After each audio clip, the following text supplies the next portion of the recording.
Hoy vamos a hablar de la clase número 4 de Tocando Fondo. Pero en realidad, el estudio que hicimos general de jueces nos llevó 10 clases. 6 de ellas estuvimos viendo la introducción. La segunda estuvimos viendo la razón por la cual viene ese juicio de Dios en contra de su propio pueblo a partir de los moradores de Canaán que no fueron echados ni fueron destruidos. Y luego desde el resto de las otras clases vimos los jueces más representativos en esa espiral descendente que estuvimos estudiando de cómo se empezó a descomponer más y más el pueblo de Dios. El día de hoy, precisamente, vamos a tener el cierre del libro. Y en el cierre del libro, mis hermanos, debemos hablar de algo que es importante recordar. El Señor precisamente usó de gente arruinada para poder proteger al pueblo. El pueblo, ese pueblo que había sido negligente en echar fuera a sus enemigos. Ahora esos enemigos que no fueron destruidos, que no fueron desechados, ellos van a ser la piedra en el zapato, van a ser el problema y van a ser aún el castigo del Señor sobre la nación de Israel. Entonces Dios usa a los jueces, a estos paladines, a estos hombres de guerra, que a pesar de ser gente arruinada y rota, Dios los capacita para poder liberar al pueblo de Dios. Ahora, eso no quiere decir que el Señor validara toda su vida, todas sus acciones, pero Dios puede usar a quien a Él le parezca. Entonces, por esa razón, ese fue una gran parte de nuestro estudio en el libro.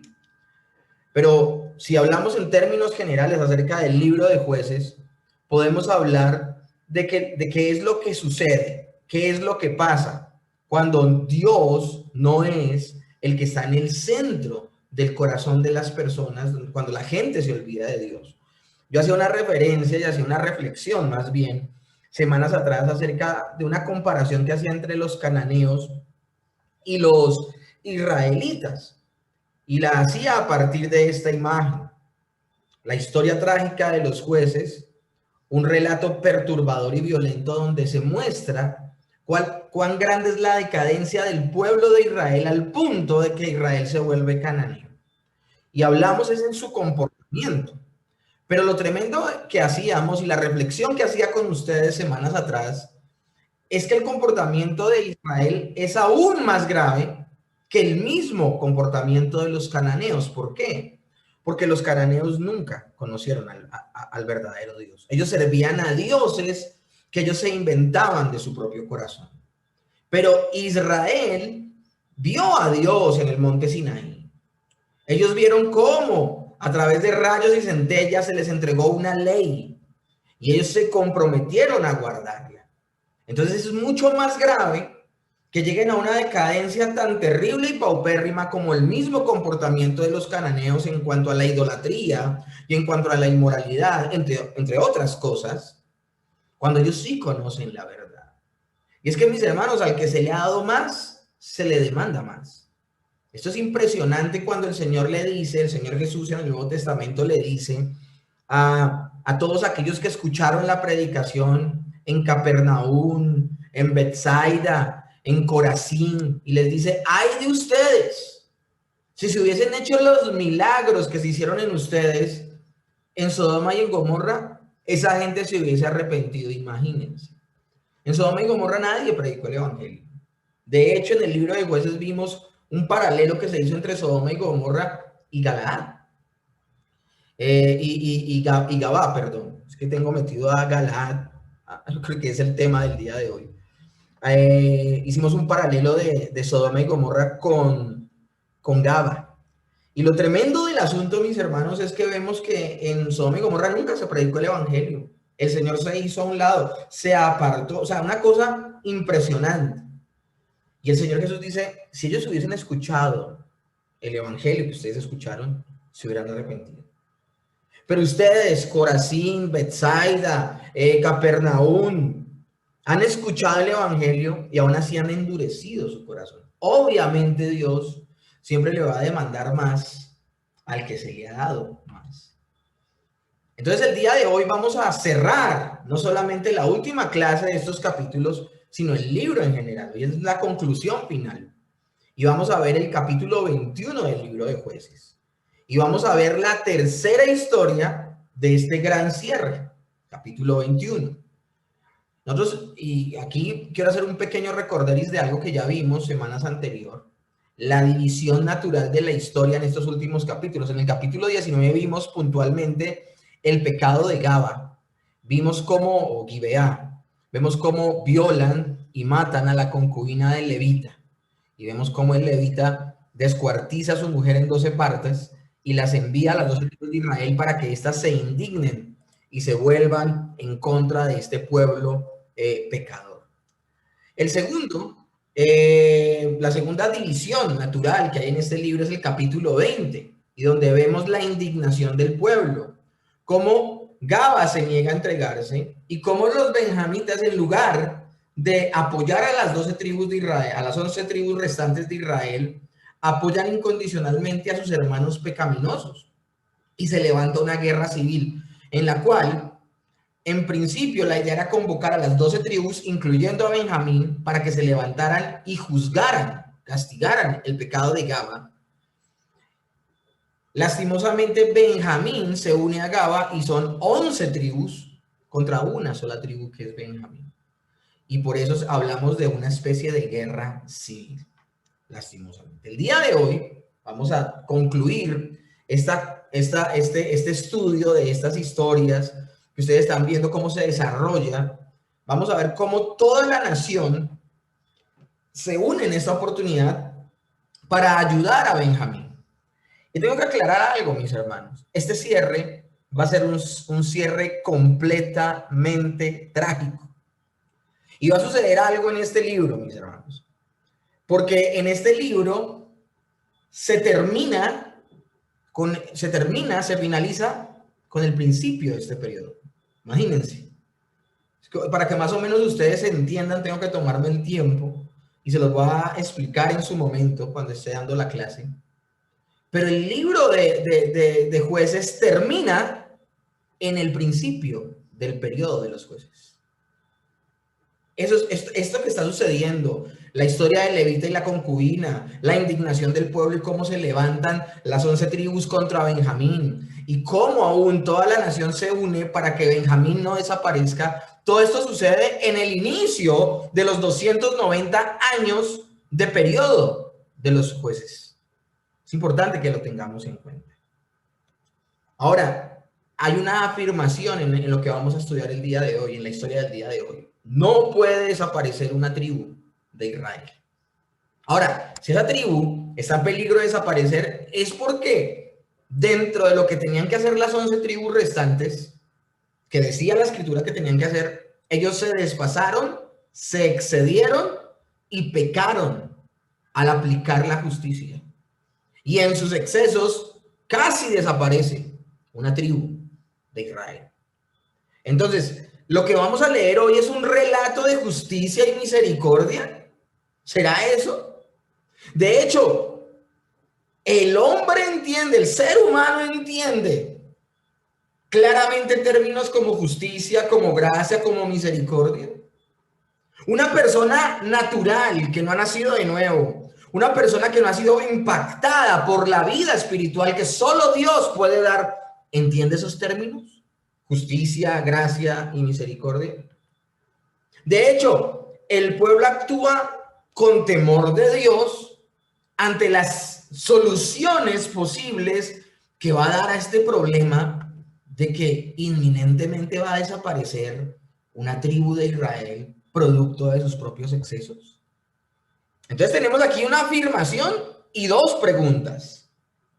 Una afirmación: no puede desaparecer una tribu, pero están en riesgo por los excesos del pueblo. Pero hay dos preguntas que vamos a contestar durante toda la clase. ¿Este es un relato de justicia y misericordia? ¿Entendemos esos términos? ¿El pueblo actuó con temor de Dios al traer soluciones ante este problema? Bueno, mis hermanos, eso es lo que vamos a ver el día de hoy. Y lo que vamos a ver el día de hoy son las consecuencias de la guerra contra Benjamín y los excesos que hubo en ella. Jueces capítulo 21. Ese va a ser, mis hermanos, el tema del día de hoy. Ya hemos hablado del pecado de Gabá o de Gibeá. Y también hemos hablado de cómo aún otros profetas hablan de que fue gravísimo lo que sucedió allá en Gabá. Dice Oseas 9:9, llegaron hasta lo más bajo de su corrupción como en los días de Gabá. Y aquí yo nuevamente les comento, mis hermanos. Debemos tener claro que estos últimos 3 capítulos que estamos viendo del libro cronológicamente suceden antes de todos los eventos que ya hemos narrado. Antes de todos los eventos que ya hemos narrado. Entonces, mis hermanos, esta reflexión es interesante. ¿Cómo se llaman las últimas 4 clases que hemos tenido tocando fondo? ¿Saben cuándo tocó fondo Israel? No al final de los 290 años del libro de los jueces. Ellos tocaron fondo desde el momento en que Dios determina. Ustedes no cumplieron con lo que tenían que hacer. Ustedes se han descarriado. Mejor dicho, los juzgo, los castigo con ese pueblo que ustedes no desecharon de la tierra de Canaán. De hecho, no solo no lo desecharon, sino que lo han imitado. Lo han imitado. Entonces, sufran las consecuencias de haberse olvidado de mí, de haberse olvidado de mi ley. Entonces, esto es lo importante que debemos tener en cuenta. Y lo que vamos a meditar con este cierre el día de hoy es esto: la anarquía política que se refiere al Estado.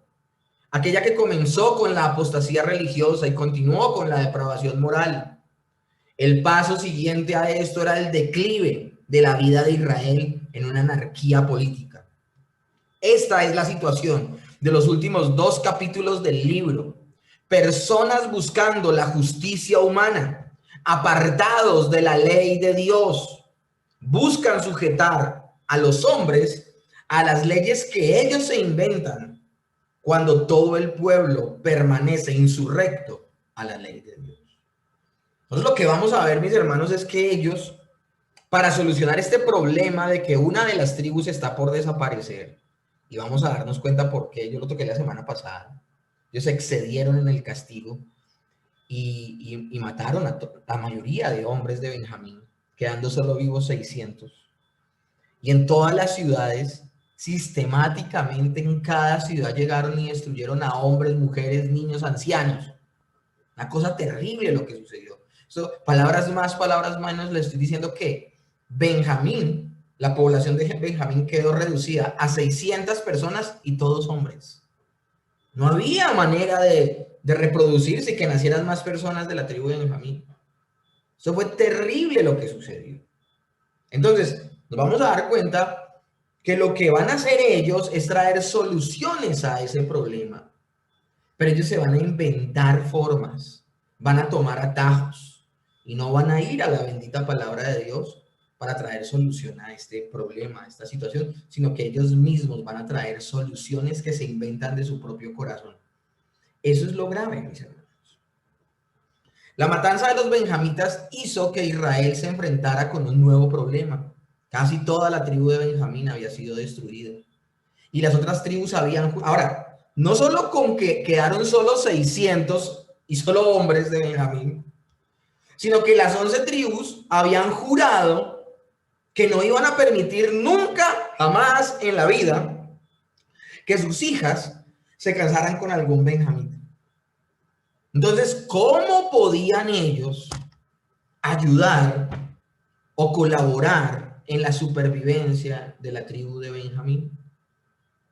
Mis hermanos, obviamente hubo un exceso en la fuerza usada por las 11 tribus con Benjamín. Yo quiero aquí aclarar algunas cosas, mis hermanos. Nosotros hemos leído que ellos se acogieron a la escritura cuando dijeron que debían ir contra Gaba y destruirla donde se había hecho ese pecado tan grave. Y la escritura lo dice. Si se comprobaba que en un lugar hicieron una abominación, ese lugar tenía que ser destruido. Ahora, ¿quién pecó? Pecó Gaba. Ahora, Benjamín los apoyó. Pero el hecho de apoyarlos no quería decir que Benjamín corriera con la misma suerte que Gaba. Era suficiente, y nos damos cuenta, el Señor dijo, yo los entregaré en su mano. La última vez que ellos se lanzan a pelear, yo los entregaré en su mano. Ellos ganaron, ellos vencieron. Y ustedes siguen el relato que hicimos la semana inmediatamente anterior, nos vamos a dar cuenta que ellos huyen. Pero mientras están huyendo, ahí lo que debieron haber hecho las 11 tribus fue quedarse quietos, listo. Destruyeron Gaba, la quemaron, la sitiaron, la destruyeron todo lo que había en ella, porque el trato que dice la Escritura es que se le da el trato similar al que se le dio a Jericó. Va a ser una ciudad anatema, va a ser destruida y jamás debe ser vuelta a edificar. Pero ellos extendieron este castigo a toda la tribu de Benjamín. Y fueron ciudad por ciudad, y ahí es donde exageran, ahí es donde exceden, ahí es donde ellos empiezan a desdibujar la justicia de Dios. Porque mis hermanos, como dice la Escritura, en la ira del hombre no actúa la justicia de Dios. Ellos se exceden y van sistemáticamente ciudad tras ciudad y la queman. Destruyen todo lo que hay en ella, destruyen a los habitantes, al punto de que los únicos que quedan vivos son 600 personas, 600 hombres que huyen y viven en un territorio por 6 meses. Tiempo después, las 11 tribus entienden que se han excedido. Entienden, y como que cuando se baja la efervescencia y el calor, es donde les hablo de que esa ira pecaminosa fue la que los poseyó a ellos. Cuando ya se baja esa furia, ellos caen en cuenta y dicen, hemos pecado. Los varones de Israel, dice la Escritura, los varones de Israel habían jurado en Mizpa diciendo, ninguno de nosotros dará su hija a los de Benjamín por mujer. Y vino el pueblo a la casa de Dios y estuvo allí hasta la noche en la presencia de Dios. Y alzando su voz hicieron gran llanto y dijeron, oh Jehová, Dios de Israel, ¿por qué ha sucedido esto en Israel? Que falte hoy en medio de Israel una tribu. A mí me parece que esa oración, mis hermanos, es una oración donde está haciendo una pregunta retórica. Que están preguntando algo que ellos saben. Si está por desaparecer una tribu, fue por sus excesos. Y al día siguiente el pueblo se levantó de mañana y edificaron allí altar, y ofrecieron holocaustos y ofrendas de paz. Y dijeron los hijos de Israel, ¿quién de todas las tribus de Israel no subió a la reunión delante de Jehová? Porque se había hecho gran juramento contra el que no subiese a Jehová en Mizpa, diciendo, sufrirá la muerte. Y los hijos de Israel se arrepintieron a causa de Benjamín, su hermano, y dijeron, cortada es hoy de Israel una tribu. ¿Qué haremos en cuanto a las mujeres para los que han quedado? Hablando de esos 600 que estaban allá escondidos. Nosotros hemos jurado por Jehová que no les daremos nuestras hijas por mujeres. Y es que, a mis hermanos, aquí está sucediendo algo tremendo. Israel llora por los benjamitas. Y estaban confundidos por su juramento de no dar a sus hijas en matrimonio a estas personas. Mis hermanos, los hombres son, en este pasaje, en este capítulo, ellos están siendo más celosos para respaldar su propia autoridad que para guardar la ley de Dios. Ellos, al excederse en la justicia impartida a Gaba y extenderla a todo Benjamín, ellos rompieron la ley de Dios, ellos pecaron contra Dios. Porque, mis hermanos, Dios siempre ha regulado la autoridad. La Biblia dice, sujétense a toda autoridad. Pero la palabra de Dios se está refiriendo a la autoridad civil, a la autoridad en la iglesia, como los oficiales de la iglesia, a la autoridad dentro del matrimonio, que es el hombre, el varón, y a la autoridad dentro de la familia, que son los padres. Pero lo tremendo del asunto, mis hermanos, es que Dios le ha puesto límites a la autoridad. Dios le ha puesto límites al gobierno civil. Sujetarse al gobierno civil no es incondicional. Si el gobierno civil a ti te pide algo que es pecaminoso, tú no lo debes cumplir. También vemos cómo el Señor le ha dado autoridad al varón sobre su mujer, pero le ha dicho, trátamela como a vaso frágil. Y le ha dicho, ámala como Cristo amó a la iglesia. Y le pedirá cuentas al varón si abusa de su mujer.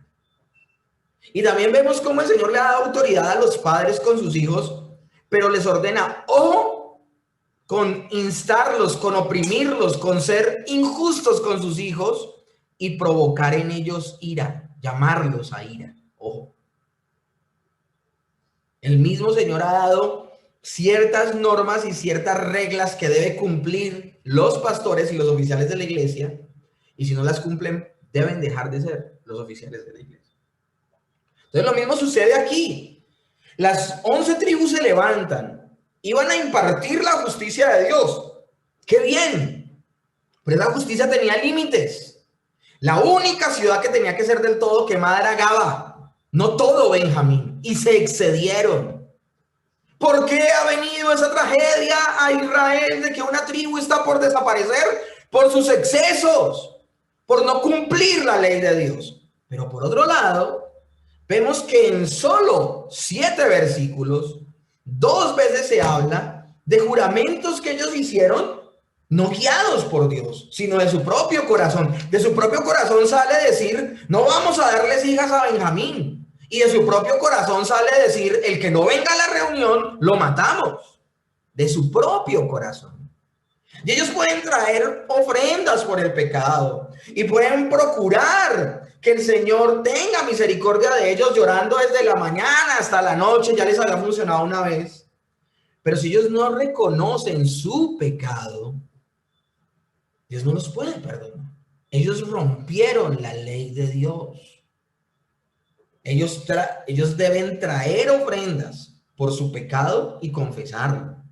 Y procurar el perdón en la forma que está prescrito en las Escrituras. Pero ellos lo que están haciendo es tratar de evitar la culpa del perjurio con malas acciones. Es decir, ellos no están preocupados porque rompieron la ley, sino que están preocupados por cumplir los votos que ellos hicieron.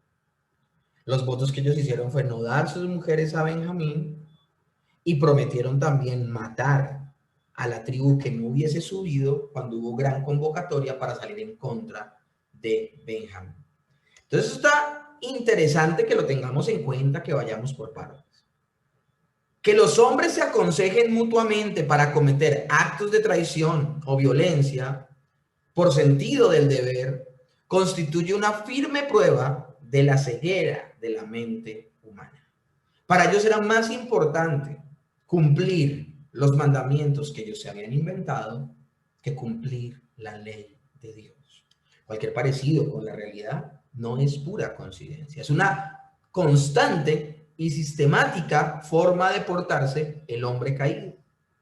Cuando se libra la mente de la guía y dirección de la palabra de Dios, y la conciencia te excusa de tu mal comportamiento porque ellos en ningún momento reconocen que la embarraron habiendo destruido a todo ese pueblo. La conciencia de ellos no los acusa, pero ellos están viendo la consecuencia de ese pecado. Pero en lugar de reconocer que se equivocaron, ellos lo que hacen es buscar una alternativa, una solución. Son tan descarados que se le preguntan al Señor, ¿por qué está pasando esto? Una cosa terrible, una dureza de corazón terrible. Entonces, cuando nuestra mente no está sujeta a la palabra de Dios, sino entre comillas está libre de ella, que no es que esté, una persona que está libre de la palabra de Dios es esclava de su pecado. Mientras que una persona que está sujeta a la palabra de Dios es libre del pecado. Entonces esto es impresionante, mis hermanos. Y cuando la conciencia ya no te acusa, sino que te excusa por tu mal comportamiento, los protagonistas van a ser la ignorancia y el error, que te van a llevar a cometer actos terribles. Ese precisamente es el relato del largo y doloroso camino de querer corregir las cosas de manera incorrecta. Hoy lo que vamos a ver es traer soluciones a la vida, tratando de traer soluciones a mi manera, a la manera del pueblo, no a la manera de Dios. Y no nos debe extrañar, mis hermanos, este cierre, porque finalmente en aquellos tiempos todos hacían lo que bien les parecía. Y mis hermanos, dice Jueces 21, verso 2, y vino el pueblo a la casa de Dios y se estuvieron allí hasta la noche en la presencia de Dios y alzaron su voz e hicieron gran llanto y dijeron: oh Jehová, Dios de Israel, ¿por qué ha sucedido esto en Israel? Que falte hoy a Israel una tribu. Más adelante dirá: y se arrepintieron. Pero mis hermanos, tengo que aclararles, ese arrepentimiento no es un arrepentimiento genuino. Ellos están preocupados por las consecuencias del pecado, mas no por el pecado en sí. Ellos están afanados de encontrar una solución al problema, pero ellos no están interesados en confesar su pecado. Ellos no están interesados en ver el carácter justo y fiel de Dios, que perdona los pecados y limpiará de toda maldad, sino que ellos lloran, se rasgan las vestiduras, pero ellos lo que quieren es una solución. Y mis hermanos, este comportamiento nos recuerda lo que vimos durante toda la carta, durante todo el libro de Jueces. Vimos ese arrepentimiento superficial que buscaba solo que se retiraran las consecuencias de su pecado, pero al experimentar la liberación y venir la paz, ellos volvían a caer en algo mucho peor. Las últimas 3 clases, mis hermanos, que vimos esta imagen de la espiral descendiente, pusimos una gran señal de no. No vimos esa espiral descendente. Porque lo que vimos fue un pueblo arrepentido por la inmoralidad que se había levantado en Israel producto del pecado de los de Gaba.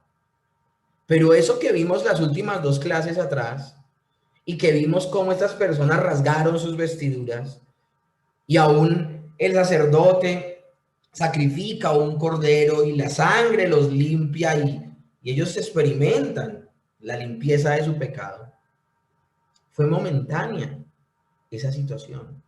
Fue momentáneo, fue excepcional. Pero aquí van a volver nuevamente a su comportamiento. Y es un comportamiento donde su arrepentimiento no es genuino, sino es superficial.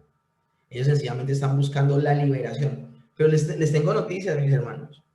Aunque le claman a Dios, lo interesante, mis hermanos, y lo contradictorio más bien, lo tristemente contradictorio, es que ellos le oran a Dios, le piden a Dios misericordia, pero no buscan en Dios las soluciones. Las soluciones nacen de su propio corazón.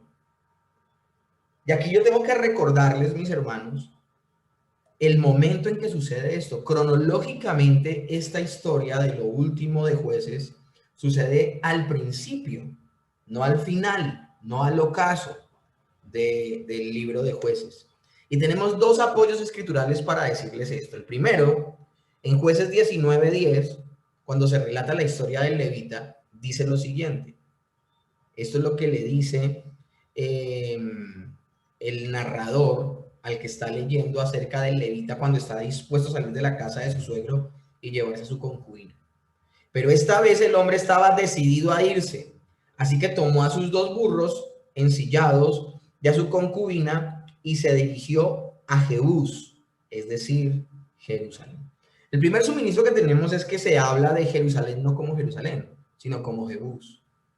Y cuando el siervo del levita le dice: quedémonos en Jebús, el levita le dice a su siervo: no nos quedemos en tierra extranjera, más bien vayamos a Gaba, a tierra de nuestros compatriotas, tierra israelita, y que allá nos cuidarán.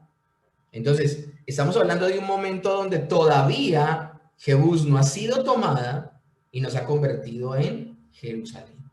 Entonces, esto es importante que lo tengamos en cuenta, porque si nosotros recordamos lo que hemos estudiado en el libro de Jueces, los primeros eventos que suceden en el libro de Jueces es precisamente cuando Otoniel se levanta y cuando se levanta también Ur y se levanta Caleb y se levantan todas estas personas a conquistar, y uno de ellos es Caleb, que se levanta a tomar Jebús, a tomar Jerusalén. Imagínense, esto es importante que lo tengamos en cuenta. Ahora, el autor puede citar esto de la forma en que quiera, y el autor de Jueces que se cree que Samuel, el autor de Jueces, lo que hace es cerrar el relato con el inicio del periodo de los jueces. Entonces, si estamos hablando de todo lo malo que se está haciendo aquí, eso solo fue en el principio. Este comportamiento no es la suma de todo lo que hemos visto, es el inicio. Entonces podemos decir, mis hermanos, que por el hecho de que Israel toca fondo, es que Dios los juzga y les manda ese castigo. Ahora, hay otro evento, hay otro texto bíblico que nos habla de que esto sucede al principio de la época de los jueces. Jueces 20, 26 al 28, lo vimos la semana inmediatamente anterior, dice, y los hijos de Israel preguntaron a Jehová, pues el arca del pacto de Dios estaba allí en aquellos días, y Finés, hijo de Eleazar, hijo de Aarón, ministraba delante de ella en aquellos días. Mis hermanos, el periodo de los jueces duró 290 años. Y ahí no estamos incluyendo ni a Elí, que era el sacerdote que ministraba en Silo, ni tampoco estamos citando a Samuel, que fue el último de los jueces de Israel. Entonces, 290 años. Si ubicamos esto al final del libro, eso quiere decir que Finés entonces tenía como 360 años. Y esa no fue la edad de Finés. Si se nombra que Finés era el sumo sacerdote que oficiaba en ese tiempo, eso significa que esto sucedió al principio de la época de los jueces. Muriendo Josué, y muy tempranamente cuando se manifiesta la negligencia y el temor del pueblo, y el Señor los castiga. La mención de Finés era el sumo sacerdote, y esto señala la cronología. En los primeros días de los jueces fue que sucedió esta situación.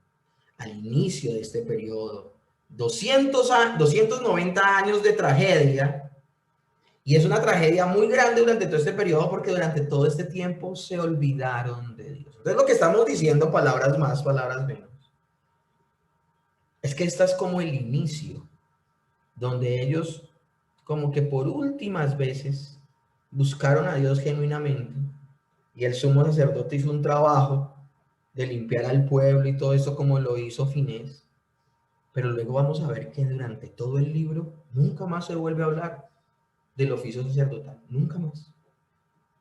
Así que un sacerdote sea el que cubra con la sangre al pueblo, que oficie el día de la expiación y que haya una actividad clara en el tabernáculo, no se nombra durante todo el tiempo de los jueces. Entonces, mis hermanos, ellos tocaron fondo desde el principio de este periodo. La espiral descendente sencillamente era la evidencia de que vez tras vez estaban completamente depravados. Pero entremos en materia el día de hoy. Y dijeron, ¿hay alguna de las tribus de Israel que no haya subido a Jehová en Mizpa? Y esto lo están preguntando porque ya se están craneando una solución. Hay un problema y el problema es, no puede desaparecer una tribu de Israel. Ellos no están dispuestos a asumir la responsabilidad, pero sí quieren asumir la solución del problema. Tenemos que buscar una forma. Ahora, estamos con las manos atadas, porque ninguna de las 11 tribus de Israel puede darle y suministrarle sus hijas a esos 600 varones. No pueden. Y la única manera de que esa tribu se multiplique es dándole mujeres. Están con las manos atadas. Y están con las manos atadas porque rompieron la ley de Dios y porque hicieron pactos que Dios no les mandó. Y eso nosotros ya lo vimos en el caso de Jefté, que hizo un pacto donde ofreció su hija cuando Dios le dijo que no hiciera ese pacto. Dios no fue el que guió a las 11 tribus de Israel a hacer ese pacto, no dar sus mujeres a Benjamín, ni tampoco lo guió a que matara a las personas que no subieran a la congregación. De hecho, nosotros vamos a ver más adelante, mis hermanos, que van a haber personas que van a ir a la batalla y otras personas se van a quedar cuidando el bagaje. Y dice David, la porción del botín será igual para los que fueron a pelear como para aquellos que quedaron cuidando el bagaje. O sea, van a haber leyes acerca de la guerra, de que no todo el mundo va a salir a pelear. Pero esta gente no solo se excedió con Benjamín, sino que también hicieron pactos que nada que ver, que vulneraban la ley de Dios Y por eso es que se preguntan, ¿hay alguna de las tribus de Israel que no haya subido a Jehová en Mizpa? Y hallaron que ninguno de los de Jabes de Galaad había venido al campamento a la reunión. Obviamente Jabes de Galaad había obviado la convocatoria que habían hecho. Pero la pena de matar al que no viniera a la convocatoria fue otro exceso de las 11 tribus. Y dice, porque fue contado el pueblo y no hubo allí varón que morara en Jabes de Galaad. Entonces la congregación envió allí, ¿a dónde? A Jabes de Galaad. Miren, ¿cuál es la solución que traen las 11 tribus de Israel? Entonces la congregación envió allá a 12,000 hombres de los más valientes y les mandaron diciendo, id y herid a filo de espada a los moradores de Galaad, con las mujeres y los niños. Pero haréis de esta manera, mataréis a todo varón y a toda mujer que haya conocido ayuntamiento con varón. Supuestamente Israel, miren esa contradicción, mis hermanos, supuestamente Israel llora y pregunta a Dios, ¿qué pasó? ¿Qué pasó? Hubo un exceso al acabar con todas las tribus, con todas las ciudades de Benjamín. Quien había pecado era Gaba y según la ley de Dios, solo esta ciudad debía ser completamente destruida. Pero ahora, en busca de una solución, todo Israel cometerá el mismo pecado una segunda vez. Los de Jabes de Galaad no se habían enlistado. Así que fue todo Israel a castigar a todos los habitantes que allí habían. ¿Y cuál fue el castigo? Mis hermanos, si los que subieron de Jabes, si los que no fueron a la pelea de Jabes de Galaad fueron los hombres, pues atiendan a los hombres. Pero nuevamente hacen lo inconcebible. Mataron sistemáticamente a todas las personas de Jabes de Galaad, dejando solo a muy pocas personas. Y esto es gravísimo. Está a punto de desaparecer una tribu, producto de sus excesos, y hay que aclarar que en Jabes de Galaad había gente de Rubén, de Gad y de la media tribu de Manasés. Entonces están levantando contra sus propios hermanos. Mataron animales, mujeres, hombres, ancianos y niños. Le están dando un tratamiento como a la Jericó en tiempos de Josué. El celo que Israel no mostró contra los cananeos lo está exhibiendo vilmente contra sus hermanos, mostrando una hipocresía al interior de su corazón. Es gravísimo lo que está sucediendo. Ahora, dice, maten a todos. Y aún en esa comparación con Jericó, ni siquiera se puede comparar exactamente. Porque dice, maten a todos, menos a las mujeres vírgenes. O sea que lo que está alimentando esta decisión no es la escritura, mis hermanos. Lo que está alimentando esta decisión, por un lado, es vengarse de que no vinieron a la convocatoria y segundo, buscarle mujeres a Benjamín. Y la manera de buscarle mujeres a Benjamín es matando a otras personas de la misma nación de Israel. Esta gente que le dio miedo levantarse contra los cananeos porque los veían de alta estatura, no les tembló la mano en matar a sus propios hermanos. ¿Cuál fue el gran pecado de Gaba? El gran pecado de Gaba, mis hermanos, fue que el levita con su siervo y su mujer no se quedaron a dormir en Jebús pensando que los jebuseos los podían matar y van a Gaba, que es una ciudad de sus propios hermanos, y sus propios hermanos le dan ese tratamiento al levita y le matan de la forma en que matan a su concubina. Pues mis hermanos, aquí lo que está pasando es que todo Israel se está comportando como Gaba. Ellos deben proteger a sus hermanos, no destruirlos. ¿Cuándo toca fondo Israel? Al principio del periodo de los jueces. Y podemos decir que tocó fondo porque entre ellos mismos se están matando. No hay un juez. Y miren, acá están tomando decisiones nacionales. No hay un juez en Israel. No hay un rey. Y se olvidan de la ley de Dios. Están tomando decisiones nacionales. Y las decisiones son perversas. Y las decisiones son terribles. Mis hermanos, todo exceso es malo. Tanto la indiferencia ver que la gente está pecando y no hacer nada al respecto, como también explotar en ira y castigar, excediéndose en la autoridad. Todo exceso es malo, mis hermanos. Y es que eso es lo que va a suceder cuando en el corazón de una persona, cuando en el corazón de una nación no está Dios. O van a ser los más frescos y que todo el mundo peque y sean libertinos, o van a castigar el pecado de una forma irracional. Mis hermanos, eso le sucedió a Saúl. Saúl, bajo pena de muerte, prohibió a las adivinas en Israel. Persiguió, mató a muchas. Y en el ocaso de su vida, él busca a una adivina para que le llame a Samuel. Tanto que esta mujer dice, usted me está poniendo una trampa, porque él va disfrazado, él se finge otro, porque él no quiere que vea que es el rey, porque él había mandado a ejecutar a todas las adivinas de aquella época, todos los adivinos de aquella época. Mis hermanos, ya sea una indiferencia donde la gente viva de forma libertina, o ya sea el castigar aún las minucias de manera exagerada, todo exceso es malo. Y es que, mis hermanos, lastimosamente, una persona que no tiene vida espiritual le cuesta entender términos como justicia, como misericordia y como gracia. Y no solamente le cuesta entender estos términos, sino que no los asocia. ¿Qué necesitaba tener Israel para no caer en esos excesos? Ya veía que Benjamín estaba derrotado. Hombre, tenga misericordia y no lleve al exceso el juicio. Porque ese juicio se convirtió en una masacre. Y ya no era Dios respaldando ese comportamiento.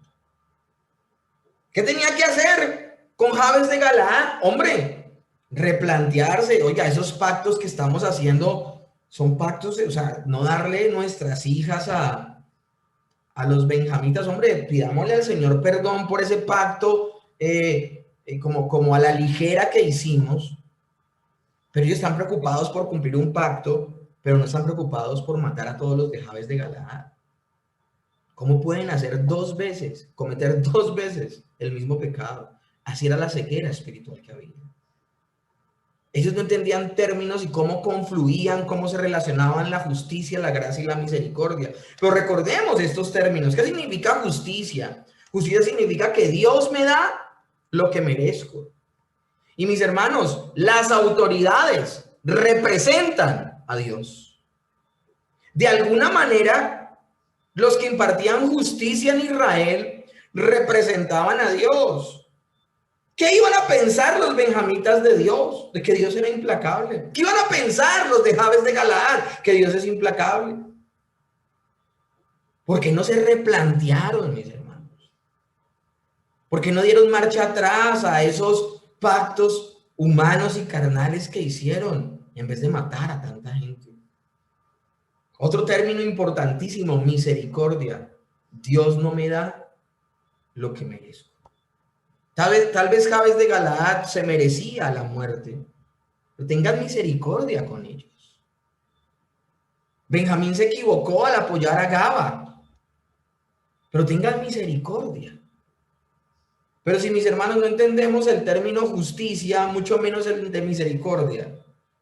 Y si no entendemos el término de misericordia, mucho menos el término gracia, que significa que Dios me da lo que no merezco. Tal vez Benjamín no merecía el perdón, pero la misericordia le pudo haber dado una oportunidad.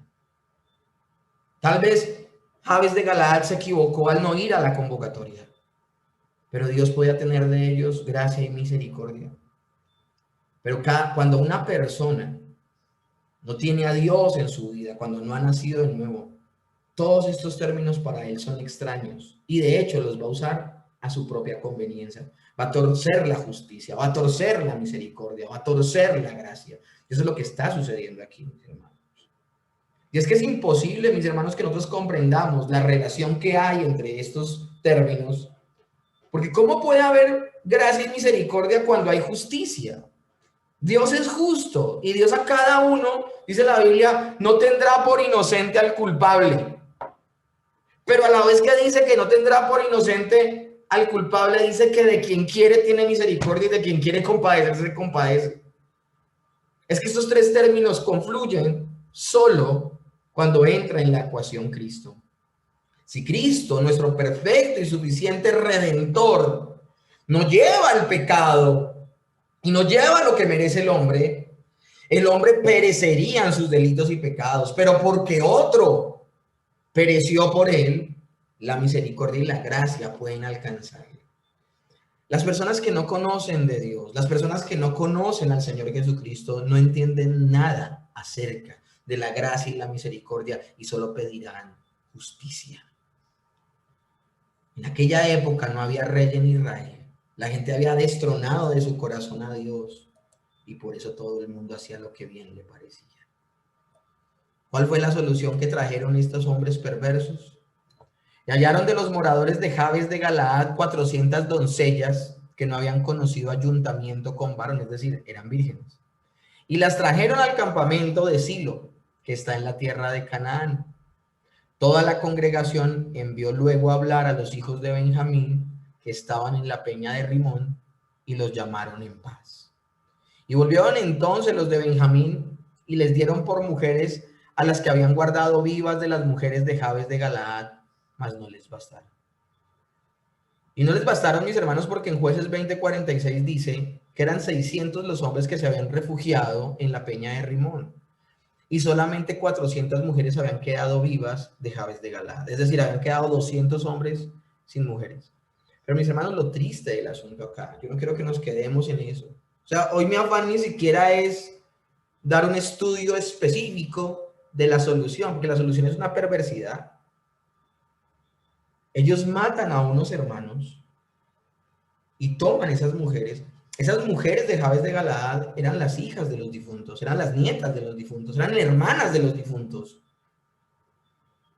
Mujeres que estaban esperando a que se casaran con otras personas de Jabes de Galaad que podían ser de la tribu de Rubén, de Gad y de la media tribu de Manasés. La solución era matar a otros hermanos para cuidar una tribu. Obviamente Dios está permitiendo todo lo que sucede en su providencia. Pero eso es gravísimo, mis hermanos. Ahora ellos siguen sin solucionar plenamente el problema. Todavía quedan 200 de estos varones sin mujeres. Y con esto termino el día de hoy. Jueces 21 del 19 al 25. Mira esa solución. Yo leyendo esto, podía ver sencillamente, ¿saben a quién? A los fariseos del Nuevo Testamento. Ahora bien, dijeron, he aquí cada año hay fiesta solemne de Jehová en Silo, que está en el norte de Betel, y al lado oriental del camino que sube de Betel a Siquem y al sur de Leboná. Y mandaron a los hijos de Benjamín diciendo, id y poned emboscada en las viñas, y estad atentos, y cuando veáis salir a las hijas de Silo a bailar en coros, salid a las viñas y arrebatad cada uno una mujer para sí de las hijas de Silo, e idos a la tierra de Benjamín. O sea, le dicen a estas 200 hombres, vayan y tome cada uno una mujer. Es decir, ese día secuestraron, se robaron 200 mujeres. Y si vinieran los padres de ellas o sus hermanos además a demandarles a ustedes lo que están haciendo, nosotros, los ancianos de Israel, les diremos, hacednos la merced de concedérselas, pues que nosotros en la guerra no tomamos mujeres para todos. Además, no sois vosotros los que las habéis dado a ellos para que ahora seáis culpables de haber roto el voto que hiciste. Y los hijos de Benjamín lo hicieron así, y tomaron mujeres conforme a su número, robándolas de entre de las que danzaban, y se fueron. Y volvieron a su heredad y reedificaron las ciudades y habitaron en ellas. Entonces los hijos de Israel se fueron también de allí, cada uno a su tribu y cada uno a su familia, saliendo de allí cada uno a su heredad. Voy a reservarme el verso 25 para el final. Los mismos hombres, mis hermanos, miren este cuadro tan terrible, tan dantesco, tan paupérrimo. Ellos están tratando de burlar las mismas leyes que ellos han establecido. Hicimos pacto de que no vamos a entregar las hijas a Benjamín, Pero le decimos a Benjamín, a los de Benjamín, que se roben nuestras hijas. Y ya la están robando, no es algo que es voluntario, pero sí es voluntario porque la idea ha nacido de ellos. Son autogolazos que se están metiendo en su conciencia para resultar limpios. Este comportamiento se potencializará, mis hermanos, en el tiempo de los fariseos, donde los fariseos trataban de manipular la ley de Dios para salirse con la suya y supuestamente no romperla. Una cosa terrible, mis hermanos. Eso también demuestra un corazón no arrepentido.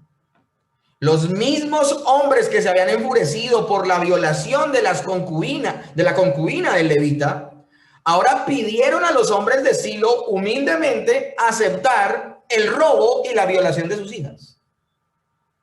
En vez de pedir la dirección del Señor, las 11 tribus recurrieron a su propia sabiduría, mis hermanos, para resolver el problema. Entonces surge el siguiente modelo irónico. La violación voy a hablar desde el capítulo 19 hasta el capítulo 21, ya como cierre. La violación de la concubina, la guerra contra Benjamín, el problema del juramento, Benjamín amenazado de ser extinguido, la guerra contra Jabes de Galaad y la violación de las hijas de Silo. Repiten y repiten y repiten lo que están haciendo mal. Aquí volvemos a ver una espiral descendente. El comportamiento de la asamblea en este episodio nuevamente nos muestra la bancarrota moral y espiritual de Israel. Podemos ver en todo este libro el fracaso humano. Y esa es precisamente la lección espiritual que nos deja el libro de Jueces, mis hermanos. El perfecto carácter de Dios en contraposición al corrompido estado del hombre, del pueblo, de la nación de Israel. Si ese es el corazón del pueblo escogido por Dios, ¿cómo será el corazón de los que no conocen a Dios? Imagínense. Entonces, el hombre necesita a gritos, el ser humano necesita a gritos sujetarse a Dios.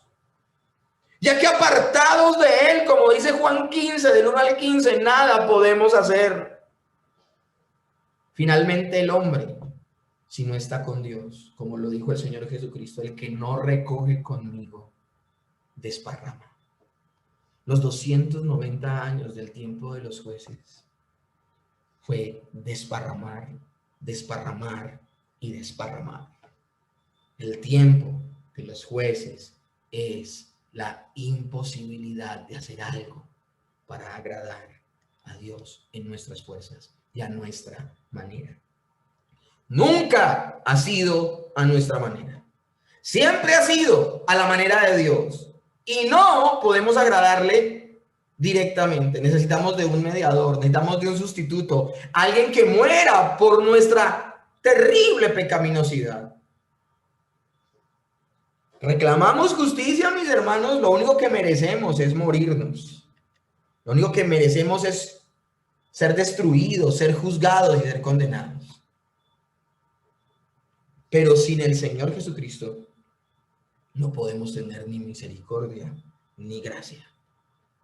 En el Señor nunca habrá injusticia. Él es justo. Pero tampoco nunca conoceremos la gracia y la misericordia si no es a través del Señor Jesucristo.